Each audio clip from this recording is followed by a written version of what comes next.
तो अब आप सोचिए, युद्ध रोकने की बात कर सत्ता में आने वाले डोनाल्ड ट्रंप खुद ही सबसे बड़ी लड़ाई छेड़ बैठे हैं और इसके बाद भी वो अपनी महानता का ढिंडोरा पीट रहे हैं, खुद को भगवान भी मान रहे हैं, सबसे महान भी मान रहे हैं। लेकिन वॉर फ्रंट हो या डिप्लोमेसी का मंच, ट्रंप दोनों जगह मुंह की खाते दिखाई पड़ रहे हैं। अब डोनाल्ड ट्रंप को उस व्यक्ति को मसीहा मानना पड़ेगा जिसको वो सबसे बड़े विलन कहते आए। रूस के राष्ट्रपति व्लादिमीर पुतिन के लिए ट्रंप बुचर यानी कसाई, किलर यानी हत्यारा और क्रूअल यानी क्रूर जैसे अपमानजनक शब्दों का इस्तेमाल करते रहे हैं। लेकिन ईरान युद्ध में क्या वही पुतिन अब शांति दूत की भूमिका निभाने वाले हैं? अब ये डोनाल्ड ट्रंप के जख्मों पर नमक छिड़कना जैसा होगा। लेकिन अमेरिका जिस युद्ध को बमों और मिसाइलों की बौछार के बाद भी खत्म नहीं कर पा रहा है, क्या उसे पुतिन की मध्यस्थता खत्म करवा देगी? इस पर रूस ने बड़ा बयान दिया है, आज वही आपको बता रही है। यूएस ईरान युद्ध में मध्यस्थता पर रूस का बहुत बड़ा बयान आया है। क्रेमलिन के प्रवक्ता दिमित्री पेस्कोव ने कहा कि रूस शांति में योगदान देने के लिए तैयार है। अब सोचिए, जिसके खिलाफ अमेरिका ने बढ़कर सबसे बड़ा युद्ध छेड़ा, यूक्रेन की मदद की, अब वो अमेरिका की मदद के लिए आगे आना चाह रहे हैं। ये जख्मों पर नमक छिड़कना नहीं तो क्या है? राष्ट्रपति पुतिन नेताओं से बातचीत कर रहे हैं, ये भी क्रेमलिन ने कहा है। रूसी मध्यस्थता पर ईरान ने भी बड़ा बयान दिया है। रूस की मध्यस्थता के लिए विकल्प खुला हुआ है, ये ईरान कह रहा है। ईरान कह रहा है, रूस में ईरान के राजदूत काजिम जलाली ने कहा कि रूस अगर मीडिएट करे यानी मध्यस्थता करे तो हम स्वागत करेंगे। ईरानी राजदूत ने यह भी कहा कि रूसी सरकार की नीयत अच्छी है, रूस का मध्यस्थ बनना हमारे लिए अच्छी बात है। ईरान के हितों का ध्यान रखने के लिए रूस पूरी कोशिश करेगा, यानी ईरान को पूरा भरोसा है रूस पर। अमेरिका के रवैये के चलते अब तक मध्यस्थता तय नहीं की जा सकी है। बातचीत के लिए पहले एजेंडा तय किया जाना चाहिए। स्थायी शांति तभी होगी जब हमले न किए जाने की गारंटी मिलेगी, ये ईरान का कहना। हम युद्ध, बातचीत, युद्ध विराम और फिर हमला बर्दाश्त नहीं करेंगे, यानी डोनाल्ड ट्रंप जो करते हैं, युद्ध, बातचीत, डील, युद्ध विराम और फिर से हमला। उन्होंने स्पष्ट शब्दों में कह दिया, हम ये नहीं मानने वाले, इसलिए रूस मध्यस्थता करे तो बात आगे बढ़ेगी। ईरान शांति की बात के लिए तैयार है, लेकिन वो चाहता है कि बातचीत की मध्यस्थता रूस के राष्ट्रपति व्लादिमीर पुतिन करें। आपको याद दिला देती हूं, सबसे पहले युद्ध होने पर अमेरिका पंचायत करता था, लेकिन अब हालात बिल्कुल बदल चुके हैं। दो तस्वीरें आपको दिखा रहे हैं। पहली तस्वीर 15 अगस्त 2025 की है। ट्रंप ने पुतिन को अलास्का इनवाइट किया था, याद है आपको? दोनों ने करीब 3 घंटे तक बात की थी। तब ट्रंप ने पुतिन से कहा था कि भाई रूस और यूक्रेन के बीच हम मध्यस्थता कराएंगे, यानी अमेरिका कराएगा, हम युद्ध रुकवाएंगे। लेकिन अब सीन पूरी तरह बदल चुका है। अब रूस ने तो ट्रंप यूक्रेन युद्ध में मध्यस्थता का मौका नहीं दिया, लेकिन अब युद्ध रोकने की बातचीत के लिए ट्रंप को ईरान के साथ पुतिन के सामने बैठना पड़ सकता है। अब सोचिए समय कैसे बदलता है। ये ग्लोबल डिप्लोमेसी का सबसे बड़ा शिफ्ट हो सकता है, जिसमें पुतिन का पलड़ा ट्रंप से भारी नजर आ रहा है। अमेरिका दुनिया की सुपर पावर है, ये तस्वीर आपने देखी, लेकिन बदलते हालात ये बता रहे हैं कि रूस अब उसे अपनी पावर दिखा सकता है।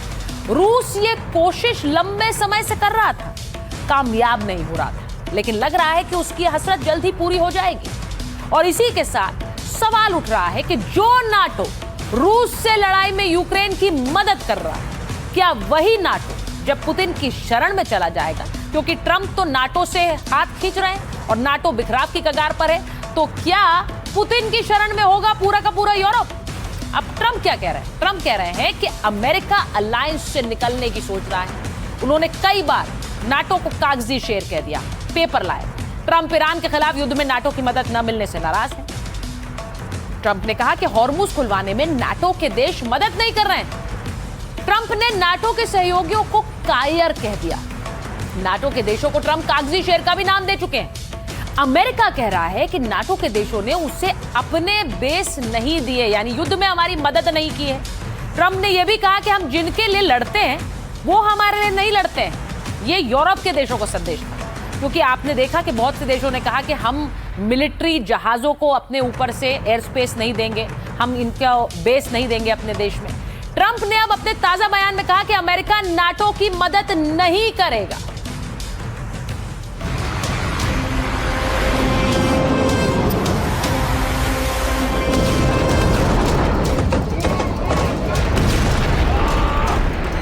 पश्चिम एशिया महायुद्ध की आग में झुलस रहा है।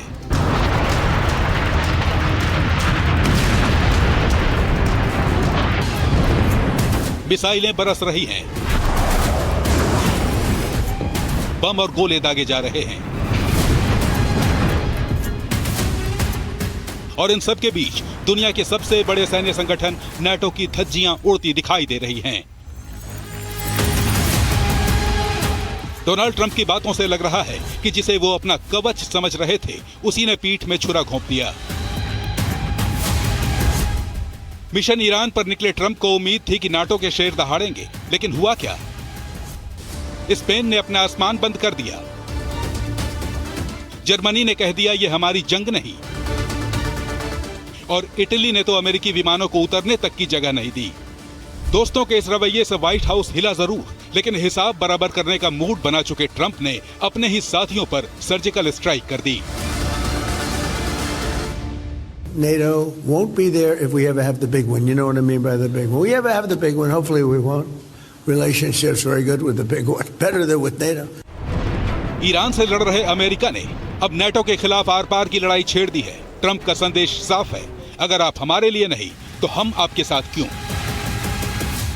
सवाल बड़ा है, क्या ईरान की जंगी आग में नाटो का अस्तित्व जलकर खाक हो जाएगा? क्या ट्रंप नाटो की 77 साल पुरानी फाइल बंद करने वाले हैं? क्या ये मान लिया जाए कि दूसरे विश्व युद्ध के बाद बना दुनिया का सबसे बड़ा सैन्य संगठन अब इतिहास बनने जा रहा है? और अमेरिका के विदेश मंत्री सिर्फ संकेत नहीं दे रहे हैं, वो सीधे सीधे कह रहे हैं कि नाटो से रास्ते अब शायद अलग ही होने वाले हैं। Then why are we in NATO? You have to ask that. हम नाटो में क्यों हैं? आपको यह सवाल पूछना ही होगा। अगर जरूरत के समय हमें सैन्य ठिकानों का उपयोग करने की अनुमति ही नहीं मिले, तो हम वहां खरबों डॉलर क्यों भेजते हैं और अपने इतने सारे जवानों को क्यों तैनात रखते हैं? So I think there's no doubt, unfortunately. तो आपने अमेरिकी राष्ट्रपति की भी बात सुनी, उनके विदेश मंत्री की भी बात सुनी, और दोनों की बातों से यही लग रहा है कि अमेरिका 32 देशों वाले नाटो से नाता तोड़ने वाला है। और अगर ऐसा होता है तो समझिए नाटो का डेथ वारंट एक तरह से रेडी है। नाटो का डिफेंस पूरी तरह अमेरिका के कंधों पर टिका हुआ है। यूरोप में अमेरिका के लगभग 1 लाख सैनिक तैनात हैं। यूरोप में अमेरिका के करीब 400 फाइटर जेट्स और दूसरे विमान तैनात हैं। अमेरिका के सबसे घातक फाइटर जेट्स F-35 लाइटनिंग भी यूरोप में तैनात हैं। अमेरिका के अलावा नाटो के जो 31 देश हैं, उनके 60% हथियार अमेरिका से आते हैं। यह भी सुन लीजिए। अब नाटो के कुल सैन्य खर्च में सबसे ज्यादा 69% कंट्रीब्यूशन अमेरिका का है। उसने नाटो पर अकेले करीब 60 लाख करोड़ रुपए खर्च किए हैं। बाकी देशों ने मिलकर सिर्फ 27 लाख करोड़ रुपए खर्च किए हैं। तो सोच लीजिए कि नाटो का शेर वाकई अमेरिका ही है। अमेरिका अगर अलग हो गया तो फिर नाटो को संरक्षण कौन देगा? यानी मुझे कहना चाहिए यूरोप को संरक्षण कौन देगा? अमेरिका ने अगर साथ छोड़ दिया, सिर्फ नाटो के वजूद पर खतरा नहीं, बात इससे कहीं आगे की। अमेरिका नाटो से अलग हुआ तो नाटो या तो बेहद कमजोर हो जाएगा या पूरी तरह से ढह जाएगा।